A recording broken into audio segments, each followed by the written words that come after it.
Remember the amazement you felt when a new console released? You'd pick it up, you'd bring it home, you'd wait with anticipation to pull the box open, pull everything out of the plastic, hook it up to your TV, and pop in that first game. You would see the amazing graphics, you would hear the sound, you'd hold that brand new controller in your hand and just feel all the magic that came along with that. Remember those days? Well, my 11-year-old got to do that for the first time with the Switch 2. In her life, all she's known since she's played video games really is just the Switch and the PS4 and the PS5. She didn't even really understand about console generations. She's in middle school. So she got to experience that with this game, Mario Kart World.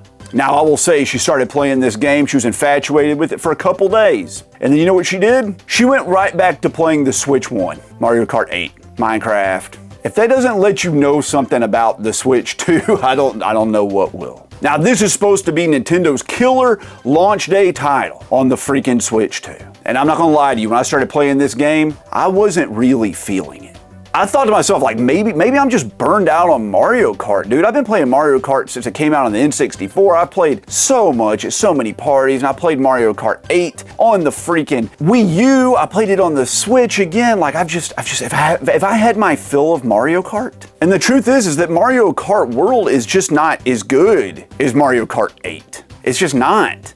It's still very good, but Mario Kart 8 is like the best Mario Kart ever. How do you follow that up? You try to do something new, which Nintendo did. They did do new things with this game, but like, was it enough? It looks better, I guess. It's in like more HD, but like Mario Kart's so cartoony that you don't really see it in the characters. You can tell in the environments, but it's still just cartoony. It's hard to see those high-res graphics and see what the Switch 2 can really do. It doesn't feel like a generational leap when I play this. It feels to me like the Switch 2 is just kind of like the Switch Pro or something like that. Now, I haven't played any other Switch 2 games. I don't know, man. Maybe it's like freaking whatever the newest, latest AAA first-person shooter looks great on it. But I don't know. All I've wanted to buy so far is freaking Mario Kart World. The music's great. It's got some remixed music from classic Mario titles, which I did enjoy. But really, what makes this game different from the other Mario Karts? Do you remember Wario's Mountain or whatever it's called from Mario Kart 8, which is like a big ski slalom? You start at the top in like an airplane and you drop down, and instead of doing laps, it's just this big race down a hill. That was the best level in Mario Kart 8, in my opinion. At least in the original pre-DLC stuff. Mario Kart World takes that idea and just kind of like runs with it. On the majority of the maps, that's what you're doing. You're not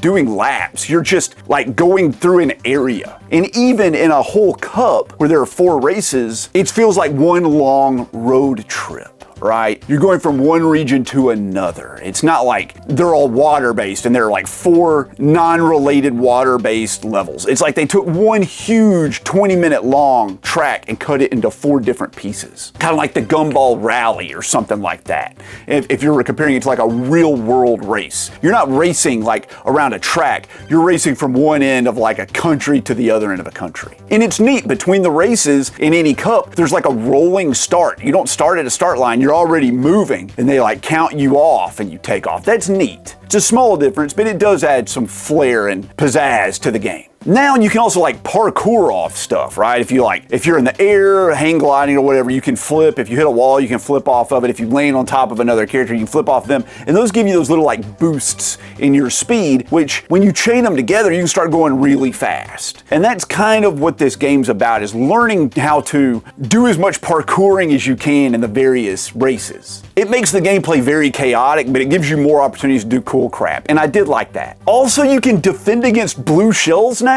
If you press down on the directional pad right before a blue shell hits you, you can like reverse and back up and it'll miss you, which is so cool. I love that. It still slows you down and enemies like, opponents fly by you at like, 150 miles an hour. But like, at least it feels like you beat the blue shell. There's still tons of things to unlock, including like tons of character outfits and new vehicles and stickers and things like that. But the big claim to fame with this is the world, right? It's open world. It's open world. And I thought there would be more to it in this game. I thought there would be more like things to do when you're just cruising around the open world, but it feels kind of lifeless and dead to me. It's basically free roam of all the maps and kind of like the interstitial areas between the races. That's such a weird way to describe that. That's what we're going with, okay? It's everything in the game all put on one map, and you could just roam around. Now, what do you do when you roam around? Well, you unlock new outfits. And, you know, you look at the scenery, and there are like challenges scattered around that's like get from point to A to point B in under a certain amount of time.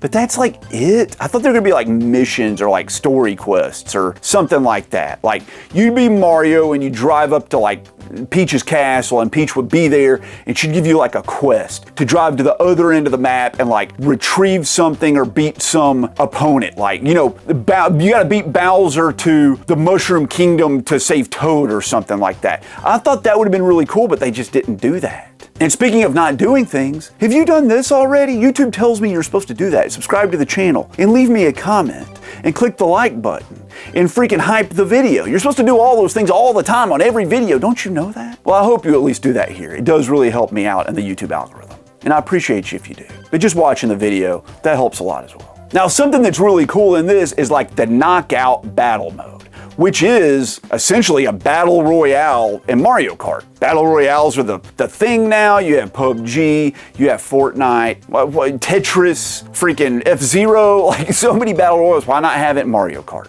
They pick like 15 races or something in a row, and at the end of every race, it cuts the group of people in half, right? You got like 25 or whatever people racing, and only the first 13 that make it through get to go to the next race, and then the next 8, and it keeps cutting it down to it's just you and the last couple people, right? You try to win. It's a battle royale. It's a lot of fun. I did enjoy that, but it is kind of long. It takes like half an hour to play through one of them or something like that. And speaking of which, in this one, instead of just having like 8 racers, you have freaking, what is it, like 16 people racing with you, and every time you race in Mario Kart World. If you thought other Mario Karts were chaotic, this gets mega chaotic. If you like fall off the map and you end up in like 16th place or something, there's so many opponents right there. Just, dude, you'll get hit by like 50 red turtle shells in a row, right? If you end up in the wrong spot. And it's fun. Frustrating, but fun. Now, when you're playing through the campaign or just through like the single player mode in this or whatever, the first half of the maps to me were really boring and uninspired. And I was not having a great time with them, and I was just kind of like, you know, I'd play like through one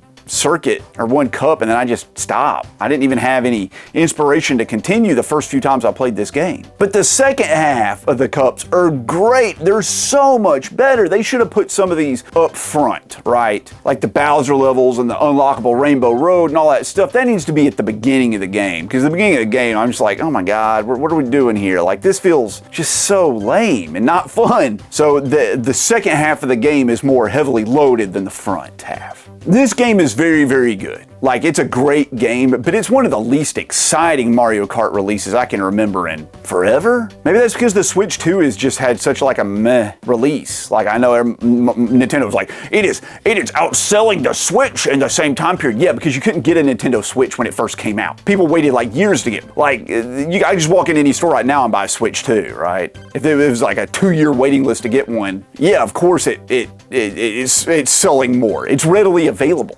Like, what? Okay. I just don't see me playing Mario Kart World for like a decade like I did Mario Kart 8. If you asked me to play Mario Kart right now, I would just go play Mario Kart 8. That's it. That's the one I want to play. It's a better game. After 4 or 5 or 6 sessions of playing Mario Kart World, I really kind of had to like force myself to play to gather enough data to do this review. I was just kind of done with it. I played through it on 50cc, 100cc, 150cc, got all the gold, you know, freaking trophies, and I was just kind of like, I'm done. I have no incentive to unlock more stuff and no incentive to drive around that open world map. I didn't feel like it was worth it. And I know this sounds like a negative review. It's not. This is a good game. As a matter of fact, Mario Kart World is an 8 out of 10. It's great. But the follow-up to Mario Kart 8, dude, holy crap. Like, that's a tough act to follow. That's one of the best games of all time. So I don't know that Nintendo could have like done better. Maybe there'll be more DLC to this game that will make it better, and they'll release like an Ultimate Edition that'll be on the Switch 3 or something.